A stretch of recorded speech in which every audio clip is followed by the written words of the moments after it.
ani maal akka waaqa kadhadhu beektu qaniin koo geesse du'a koo du'a hirriibaa naa godhi yaa waaqa koo hin jaa ganamaa galgala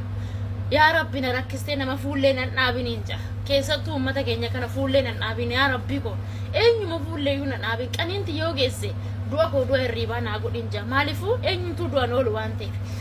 Mjootana ji'a lamaan dura iyyaa fi turre sagalee ta'aa fi turre maal Oromoo gargaara jennee iyyaa turre dhugaa waaqayyo namni maallaqa hin qabne qaniin isaa odoon ga'een illee hin du'a jechuudha. Mjootuni maallaqa dhabaaf duute har'a kunoo maallaqa dhabaaf biyya lafaa kanarraa deemte gargaara jennee iyyaa turre jechuudha.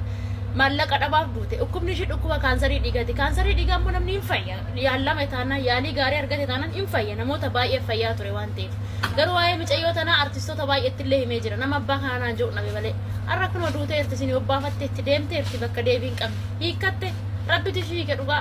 waa'ee baga ishii hiikeen kanumaan jedha baga duute. Yoo yaashuma akkam jirtu ilmaan Oromoo jirtu baga jiraatanaaf jiraadha Oromootiyaa viidiyoo kana sheer koppii linkii du'iitti naa godhaa irraa keessanii bakka yeroo janamaa fuullee siniin dhaabanii rabbiinis nama rakkisini obboleettiin teenya Saaraa Sanyii Haacee gargaarsa keenya barbaaddi biyya Dubaay kana keessatti haala hamaa rakkoo keessa jirti.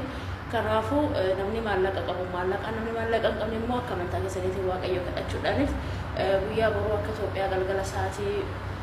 afuritti mana kootitti gargaarsa goonaa fi adarraa keessan irraan hafina waan qabdanii bukkee dhaabbadhaa Saaraa kan hin beektanii